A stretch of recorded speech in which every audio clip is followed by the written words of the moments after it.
Hi everyone, welcome back to PlatformCon 2025. My name is Ralf Huuck. I'm the founder and CEO of Logilica, and I'm going to talk about platform engineering and AI, especially the impact of AI on our platform engineering community, on software development, and how we can measure and ensure the return of investment of the adoption of AI. Currently, there's a lot of news, a lot of buzz out there on AI and the potential impact on AI. This could be seen like, developers stop coding. There's a 20% improvement of using AI tools up to, more sensational things that AI will replace whole mid-level engineers soon. Might it be as it is? It is important to measure what's the actual impact of AI on the ground and sort of lift us a little bit besides what's in the news. What we see is that there's a lot of new tools around in the AI space, in the software development space in particular. Currently, they're mostly focusing on AI assisted coding, but there's also other tools for different life cycles coming up. And I updated this list a few weeks ago, and I think it's probably not really up to date anymore. So you can see there's a lot of development in that space. But the questions that we hear a lot from organizations is what's actually the impact of it? And how do I measure the impact? How do I know if I roll out a new tool, a new solution, I get a positive return on this? I can see some, positive achievement and what achievement might actually be. So the difficulty here is quantifying the impact of AI on software development and software lifecycle as well as platform engineering. A lot of organizations kind of jump onto the AI bandwagon, and we don't say there's anything wrong about this, but they're having a difficulty or a difficult time to quantify what's the actual impact and where do they see this. So what we suggest is stepping back a little bit. So rolling out any new tool or any new solution, you would look into your software lifecycle. You have got the platform engineering, the foundations for software delivery, and you have got the different stages in the software lifecycle. So in the beginning, you typically have tooling around planning. That might be your GitHub boards, your Jira boards, and similar things. Then you have software development activity, and then you started your quality assurance and testing. You do test coverage, code coverage, things like this. Looking into security, you run maybe SaaS, DaaS tools, and then you have got releases and release management. And so the whole software delivery pipeline is basically how do we ship efficiently from us to the customer? And how do we walk through the software delivery pipeline with as least bottlenecks as possible, getting a lot of things done and being fast? So all these kind of give us already some indicators what we'd like to see improvements by deploying and applying AI solutions and tools. Let's, as an example, start with the software development stage, AI-assisted coding, because currently these are probably the strongest number of tools and solutions coming into that space. And by deploying those, we would like to see a couple of positive impacts. And I've drawn out here a few examples. This is from getting more things done. It should take less time and ideally with reduced risks. For getting more things done, one of the things that we'd like to measure is what do we actually get done. So that might be initially, let's say, Jira tickets or planning tickets or customer tickets, but it could also be, let's say, coding activities like the number of PRs we're able to open or merge requests in the GitLab world. And then how long does it take from, let's say, software development start to opening a PR to reviewing it and integrating it back into the main branch so that it can go to the release? Do we see through, let's say, AI-assisted coding improvements in any of those stages? Ideally, would think we are able to do more in less time because we get templates, coding assistants, and are able to produce more. But is that actually the case? So can we measure this, or does it take longer because people are kind of in a cycle of prompt engineering and trying to refine this, and what typically would take a few hours to manually do kind of spirals out of control a little bit. It might take much longer. The next question is sort of review time. Do we see a reduction of review time?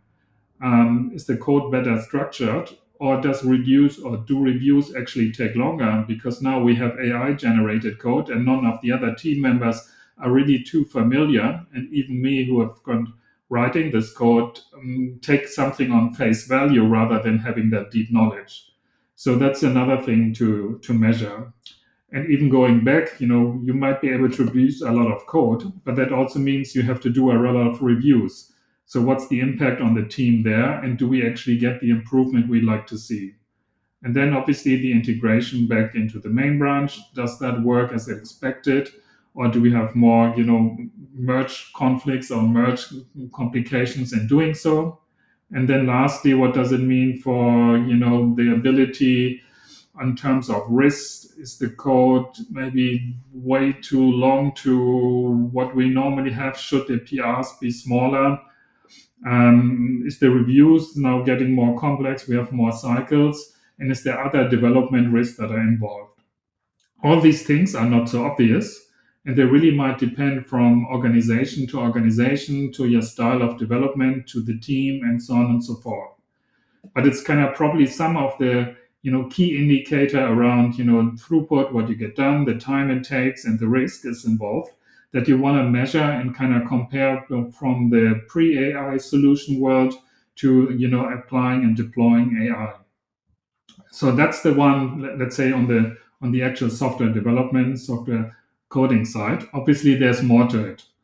What's sort of the total impact of AI on the delivery processes? Some say development is kind of the tip of the iceberg. It's 30%, but obviously you've got the business before, you've got deployments, testing, what happens when it's out of the door. So there are many more stages. But just, going back into the software lifecycle stage that we started out with, let's look a little bit into the other stages. So we have got planning, testing, and releases here as 3 examples. Planning, let's say you have got better AI tooling and platform AI solution in place. Maybe you can focus more on new features rather than, say, bug fixes, or new features rather than in sort of more mundane maintenance tasks. Then in terms of testing or delivery risk, maybe AI now helps us to identify security issues sooner and easier. And maybe even there's sort of more automated fixing coming up. We can resolve them at the same time. So what does it sort of the application of AI now mean for our security pipeline? Are we able to get smoother through the security?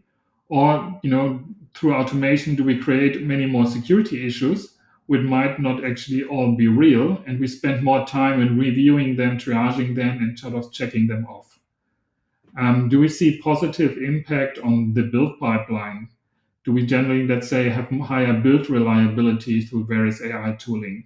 Similarly, what about test cases, test case generation, and test failures?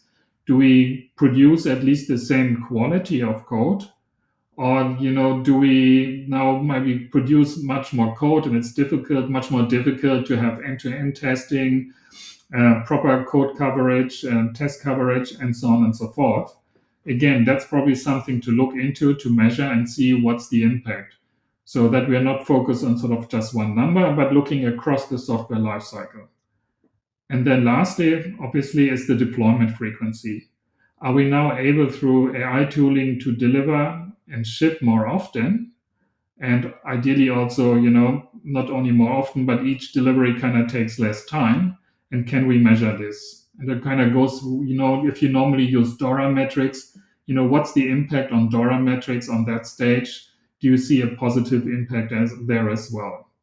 So all of these things give you different dimensions, different numbers, different metrics, and it gives you a bigger picture about the impact AI can have on your software development lifecycle.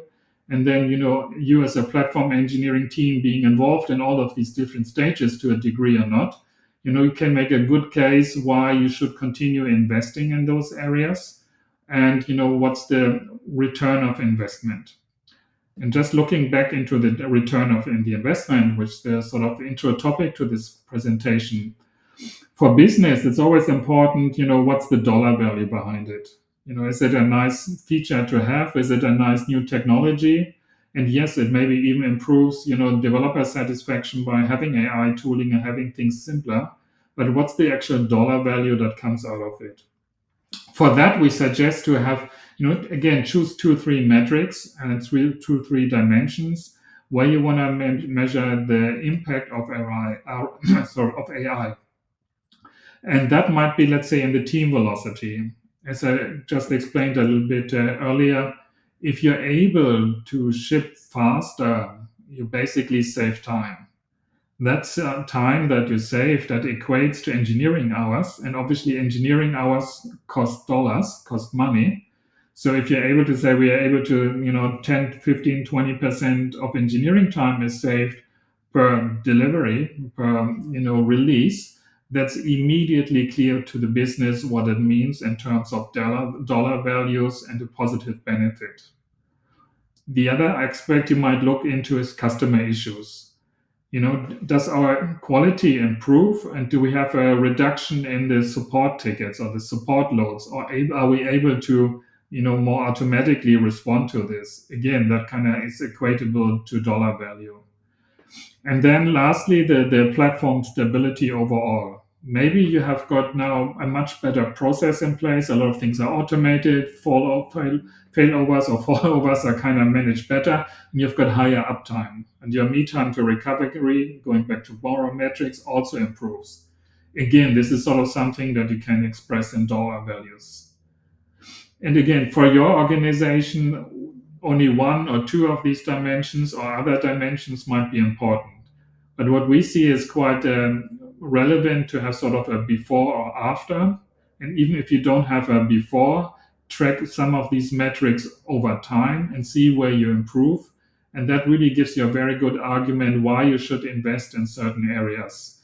And also the amount, total amount of money that might go into certain areas. And you think, okay, this really seems quite high. Can we do something with automation? Can we bring AI, and can we have a better solution? But what does it mean for the future? So I think in our point of view, we're still quite early in the whole AI adoption space. There's probably a peak buzz of AI, but I think the adoption is still a bit lacking behind. At the moment, a lot of the software development AI solution go into AI assisted coding, maybe a little bit into the test generation. But really what we see is mostly siloed solutions that help you with one aspect, but not necessarily the whole software delivery pipeline. And I think that's where agentic AI is going to have a huge role to play.